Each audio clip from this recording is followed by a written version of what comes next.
colorful marketing terms, but that's all that it is. But we mean it to mean, when we say it, we mean more than that. And it can't mean what we mean for it to mean. It can't. It's not possible. Because when we use the word Christian to talk about people, right, we're typically talking about people that, to our knowledge, have had some sort of a spiritual conversion, right? People who believe in Jesus and are presumably going to heaven. These are the people who are going to be in heaven, are going to go to heaven, right? Christian people. That cannot be true of art when you use that title like that on it. So, in other words, all the songs you're hearing on your local Christian radio station, the presumption would be these would be the only songs that we will have in heaven because these are the Christian ones. Right? These particular songs are saved. They're inherently redeemed. They're themselves redeemed, the songs. And they will therefore be going to heaven. Right? Art cannot be saved. It cannot have salvation experience and be saved and go to heaven. So it can't mean that. So what could it mean? Well, I mean, maybe people mean it to like things that are right, true, good, beautiful, like things that reflect Christian, I'm not going to say Christian values, but because there's no such thing as Christian, like Jesus, things that have to do with Jesus that you see him demonstrating in his life, maybe rightness, truth, goodness, beauty, maybe that's what people mean. But that's not true either. Because a lot of Christian art typically has the reputation of being kind of unoriginal and kind of chasing after, the top 40 a little bit, and providing for our children designer imposter music that they can listen to without the guilt, because it has, again, the big rubber marketing stamp of Christian on it, so they can listen to that. But not this, because this doesn't have the rubber marketing stamp.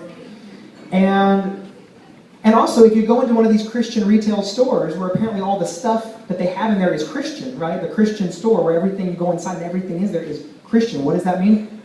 Well, if it means right, true, good, beautiful, let's just say it does, if that's how you mean it, when you say it. You go in there, and I promise you, go look at the top 20 books on the rack.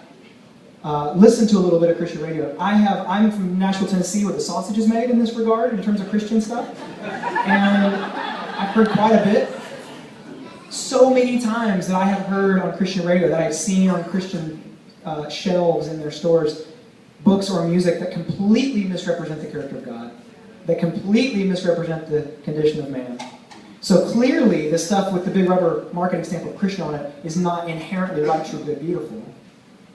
And it doesn't have the market cornered on those particular attributes. And the other weird thing about it is, then it sets up this false dichotomy of, like, if you come in here to our Christian store, you can just relax your powers of discernment, just come in and consume at will. That's really the idea, because it's all vetted, it's all Christian somehow, and just come in and consume at will, anything you can find. And that's a really dangerous thing, especially in a Christian bookstore, to do, because it's really not.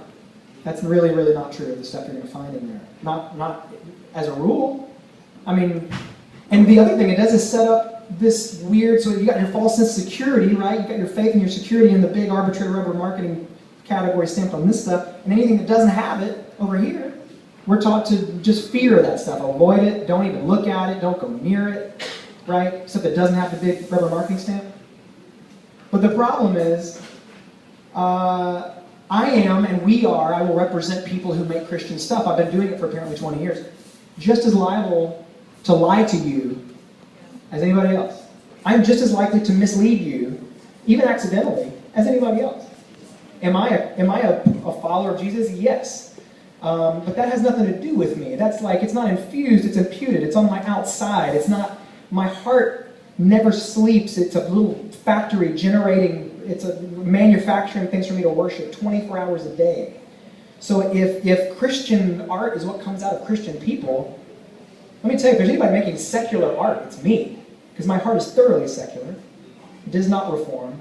It will not reform till the day I'm dead. That's why they call that glory, right? So you cannot trust me. You cannot trust these people. You cannot trust a big arbitrary marketing stamp. This sounds like a great way to control the behavior of children. But it does not sound like a great way to live as mature adults. It certainly does not sound like an abundant life, anything like that I've ever heard of. To put your security or faith in this marketing term and to fear anything else. I don't think Jesus would have you living in fear of anything. Anything. Let alone something that, it comes out of a culture of things that he's made and was very good, broken as it is. So again, what could it possibly mean then? Exactly. Then why do we use it? It's so misleading, it's so confusing when we call stuff Christian. Because it cannot mean what we mean for it to mean. Be good consumers. Be careful out there, because...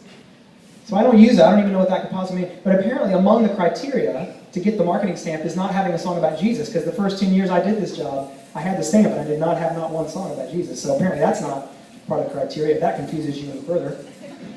But then I thought about 10 years in, right, when we were making this record, I thought to myself, you know, I've got this marketing category on me, and it's never done me any good. I don't really know what it could possibly mean. But if I'm going to have that, I might as well go ahead and write a song about Jesus and have that too. I might as well have the song too, because that might make it make a little more sense. I'm not sure that it has, but I still wrote the song, and I'll play it for you.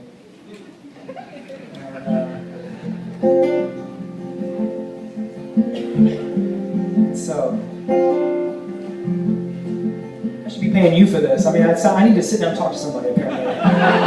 Some issues.